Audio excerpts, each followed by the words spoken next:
ओम श्री गुरुवे नमः। ओम ग्लौं गं गणाधिपतये नमः। मेरे प्यारे भगवत प्रेमी गुरुजनों एवं शिक्षाविद विशारद सभी को मेरा प्रणाम स्वीकार हो।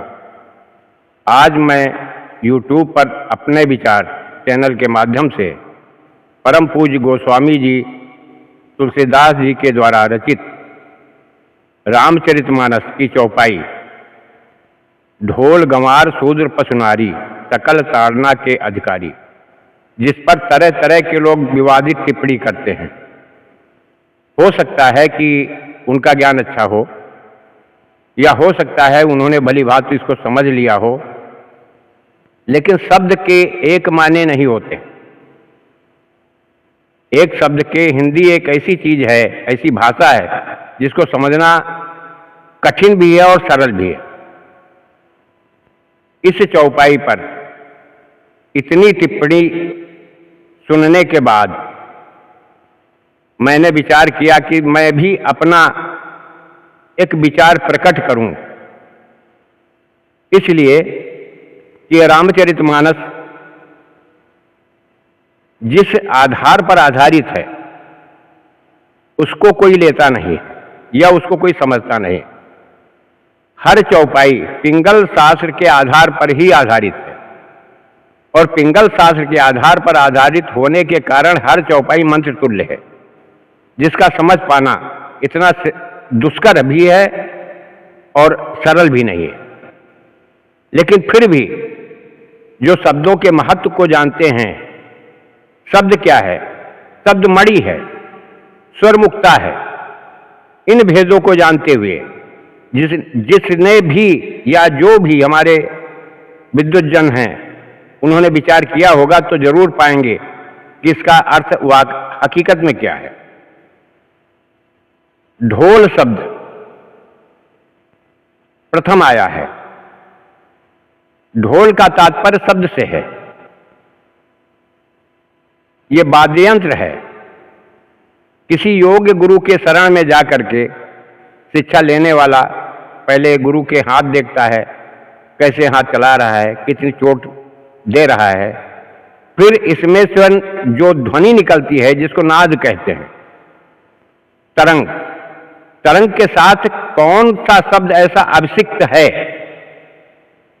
जो समायोजित तरीके से लेकर के प्रस्फुटित हो रहा है, इसको समझने की जरूरत है।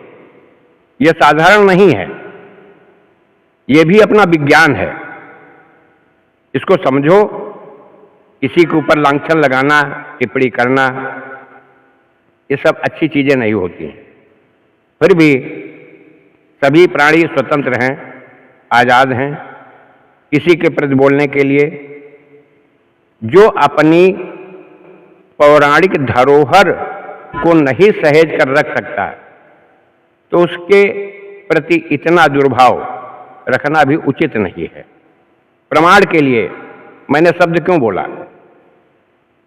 शब्द का अभिप्राय यह है कि यहां से नहीं, जब शिव जी ने अपने डमरू को बजाया तो उससे क्या प्रकट हुआ? पहले नाद, नाद के बाद मिश्रित जो शब्द पैदा हुए, नाद और शब्द दोनों मिल करके उससे क्या प्रकट हुआ? महामृत्युंजय मंत्र, जो आज भी हर जगह, हर अच्छे कार्यों में, किसी के कष्ट के निदान में इसका उपयोग किया जाता है।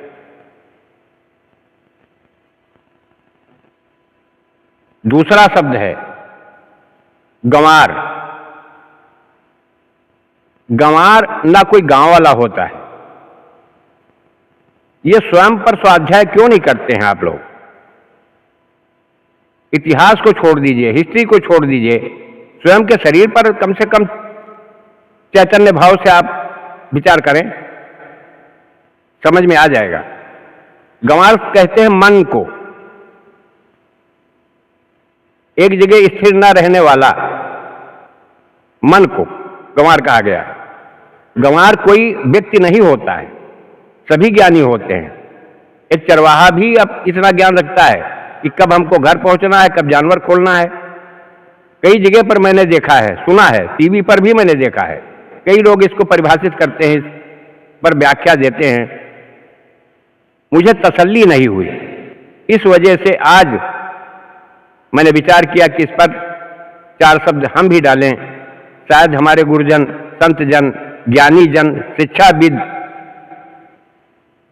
जिनका हम पर विशेष आशीर्वाद रहता है, जिनकी कृपा रहती है, शायद इसका अवलोकन करके अच्छी तरह से समझ करके इसको परिभाषित करेंगे। इसी आशय से मैंने ये अपना प्रसंग आज डालना शुरू किया।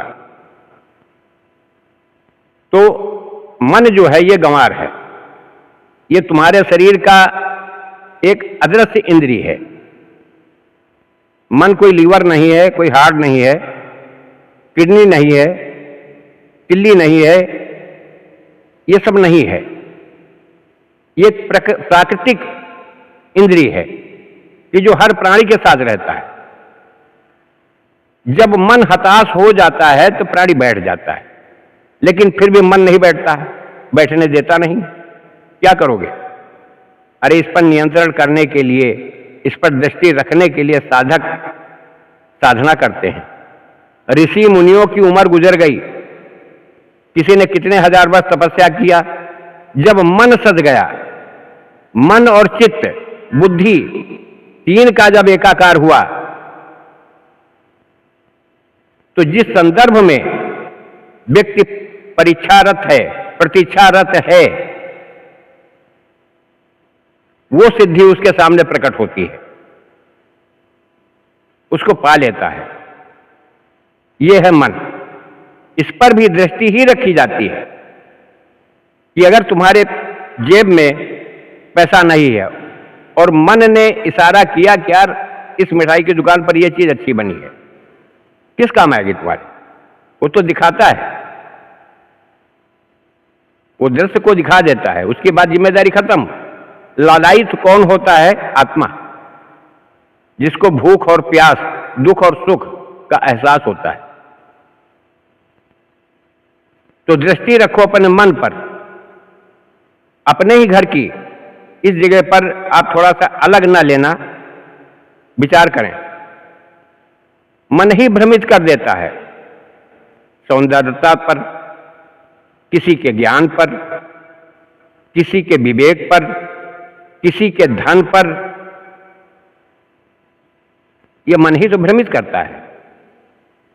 शरीर का क्या दोष है? शरीर तो मात्र माध्यम है सबको संयोजित करके रखने के लिए। शरीर का भी इतना ही काम है, इसके अलावा कुछ नहीं। जिस दिन जीव साथ छोड़ेगा, उसके बाद आत्मा साथ छोड़ देगी, चित्त में बसी हुई सब चीजें साथ छोड़ देंगी, बुद्धि भी साथ छोड़ देगी, सब कुछ छूट जाएगा। और शरीर का संचालक कौन है? केवल जीव, जिसको प्राण कहा गया है। तो मन के बारे में समझो, मन पर निगाह रखने की जरूरत है, दृष्टि रखो इस पर। ये भ्रमित न होने पाए, किसी के प्रति आकर्षित न होने पाए। आकर्षित होना है तो अपनी व्यवस्था को देखो, अपने परिजनों को देखो, अपने बच्चों के भविष्य कैरियर को देखो। यहां भी दृष्टिबोध है, कोई गलत नहीं है। ताड़ना का शब्द और प्रताड़ना में अंतर होता है। इस रहस्य को अगर जानना है तो थोड़ा सा विचार अवश्य कर लेना। तीसरा शब्द आता है शूद्र। अरे ये जाति बोधक शब्द नहीं है, इसको समझो। ये जाति बोधक शब्द ही नहीं है। शूद्र क्या है? शूद्र की गणना आप किसको करते हो? आप ये बताइए, चाहे आचार्य हो, चाहे ब्राह्मण हो, चाहे किसी कोई जातीयता के आधार पर अपने को ले ले। कितने प्राणी ऐसे हैं जो लघु शंका करने के बाद में वो पानी लेते हैं, और पानी लेते हैं तो क्या कोई दूसरा देता है? मल का त्याग करके शरीर की सफाई कौन करता है? अपने ही हाथ से करना पड़ता है। यह स्वयं के शरीर का के लिए संबोधित है शूद्र शब्द। हर प्राणी, चाहे विद्वान हो चाहे कोई भी हो, संसार का हर प्राणी, मानव से लगाकर पशु पक्षी तक, जो मलमूत्र का त्याग करके स्वयं का हाथ इस्तेमाल किया जाए, स्वयं की सेवा किया जाए, शरीर को स्वयं स्वच्छ रखने के लिए इसके उपाय किए जाए, तो आप अपने ही हाथ से करते हो, कोई दूसरा तो नहीं करता है। कब तक शुद्ध रहते हो? दूसरी चीज, हर कर्म करना है अपने हाथ से, चलना है तो अपने पैरों से चलना है, सोचना है तो अपनी बुद्धि और दिमाग से सोचना है, अपने विवेक से ही काम लेना है। तो आप क्या हैं? न राजा हो न महाराजा हो। अच्छे अच्छे राजा महाराजाओं को भी अपनी नित्य क्रिया अपने ही हाथ से करनी पड़ती है। तो इसलिए ये स्वयं का शरीर जो है, स्वयं पर इसको मनन करो, चिंतन करो, अध्ययन करो। मेरी बात गलत ठहरे तो हमें आगे के लिए सावधान भी कर सकते हो, लेकिन विचार अवश्य करो।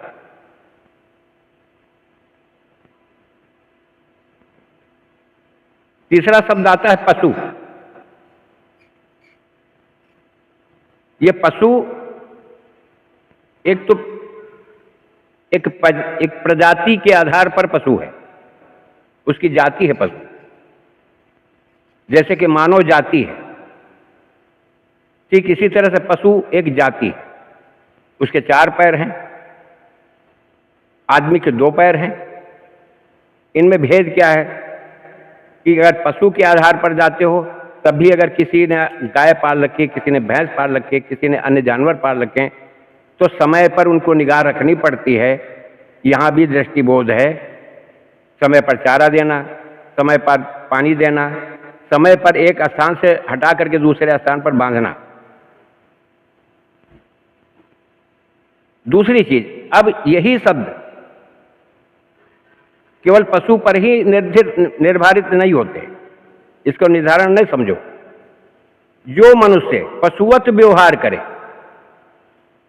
आपने किसी से अच्छा व्यवहार बनाया, आपने घर के अंदर बिठा लिया, स्थान दे दिया, बैठता है, कल हमारी मर्यादा पर उसने हाथ डाला, कौन सा अच्छा काम है ये?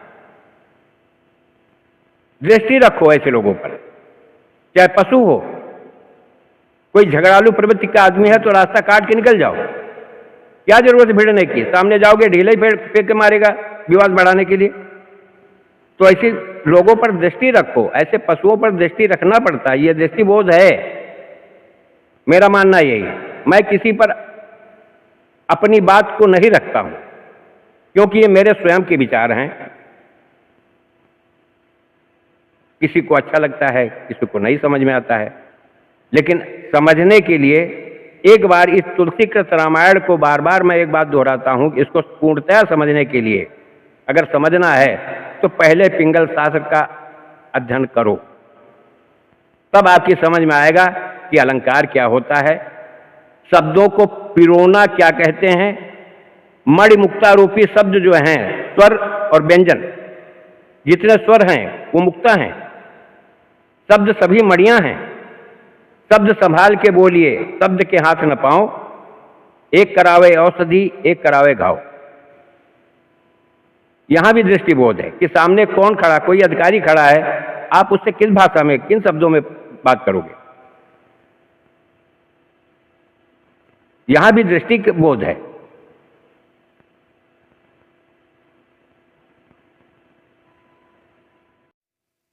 पांचवा शब्द आता है नारी का। नारी इस शब्द का बोधक क्या है? ये किस चीज पर बोध कराता है?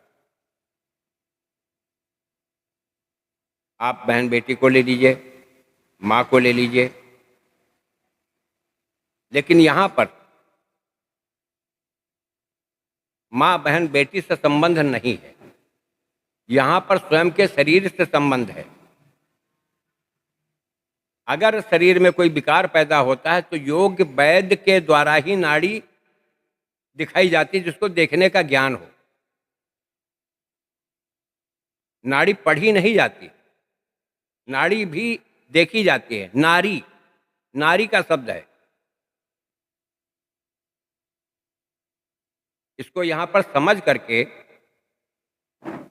गलत अर्थ नहीं निकालना चाहिए।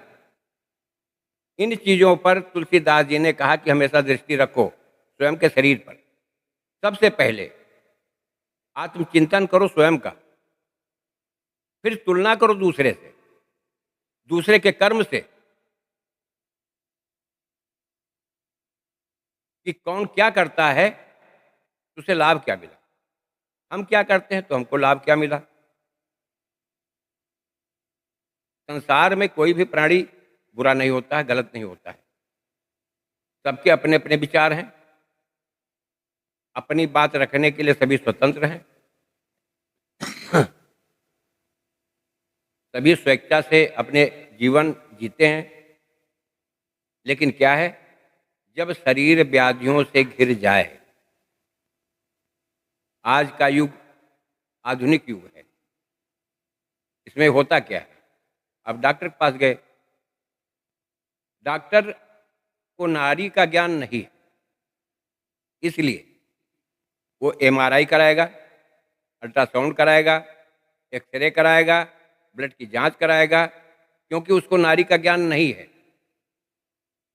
अब यहां भी समझने की बात है कि जांच करे लोहे की मशीन, इलाज करे डॉक्टर मनुष्य।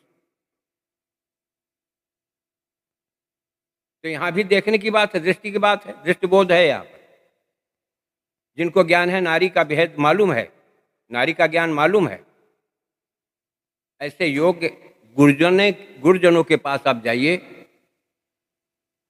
जिनको आयुर्वेद का, नाड़ी का भलीभांत प्रकार से ज्ञान। मेरी कही हुई बातों पर ध्यान देकर एक बार अवलोकन अवश्य करें। और रही बात ये कि मैं अपने यूट्यूब चैनल के माध्यम से एक बात जरूर कहूंगा कि अगर शब्दों का रहस्य समझना है तो हमारे प्रियजन आदरणीय डॉक्टर कुमार विश्वास का वीडियो अवश्य देखें। इनसे अच्छा शब्दों का संग्रह, शब्दों को सही नियम पर लागू करने का, सही स्थान पर रखने का जो सिस्टम है, मैंने आज तक नहीं मालूम कितने लोगों के प्रवचन सुने, कथाएं सुनी हैं, लेकिन वो रहस्य शब्दों को पिरोना कैसे है, अगर ये जानना है, व्याकरण जानना है, अलंकार जानना है, तत्व भेद जानना है, शब्द भेद जानना है, ध्वनि और तरंग जानना है, स्थान की मूल परिपक्वता क्या है, इसके बारे में समझना है तो डॉक्टर विश्वास हमारे परम आदरणीय हैं। आप एक बार उनके YouTube चैनल को अवश्य देखें। बस यही मेरा कहते हुए एक बात के लिए क्षमा मांगता हूं कि अगर कोई उससे त्रुटि हुई है तो अपना शिष्य समझ करके, अपना अनुज समझ करके मुझे क्षमा करेंगे। आप लोगों को बहुत बहुत धन्यवाद।